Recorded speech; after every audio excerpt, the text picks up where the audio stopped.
Des sacs blancs sur les épaules, ces Palestiniens donnent l'impression de revenir d'un champ de bataille, d'une épreuve d'endurance à la Squid Game, où seuls les meilleurs s'en sortent.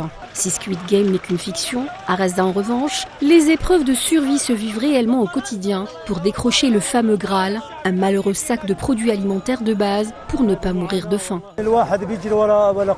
Nous courons pour subvenir à nos besoins et ceux de nos enfants. Je suis sorti en n'ayant qu'une assiette de riz chez moi. Nous partons à la mort. Il va affronter la mort juste pour nous faire plaisir avec un peu de farine et un sac de pâtes. Nous voyons la mort pour manger du pain. Conscients du risque qui les guette, les Gazaouis n'hésitent pas à braver la mort pour quelques miettes, même s'ils savent que pour la horde sioniste, tous les prétextes sont bons pour faire d'eux de la chair à canon. Malgré tous les risques, nombre d'entre eux reviennent bredouilles.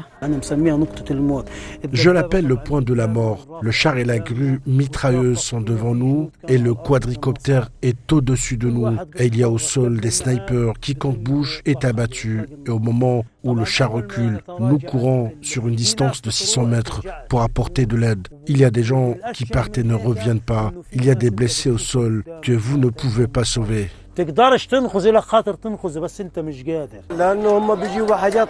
Je n'ai rien pu avoir. Ils apportent des produits basiques qu'ils placent dans un endroit étroit. Les gens se bousculent, les gens meurent. Les Américains pulvérisent du gaz qui brûle et qui vous rend aveugle. Ce n'est pas une petite souffrance que nous traversons, c'est une injustice. Je reviens en larmes, mes enfants m'attendent. Comment vais-je les retrouver ?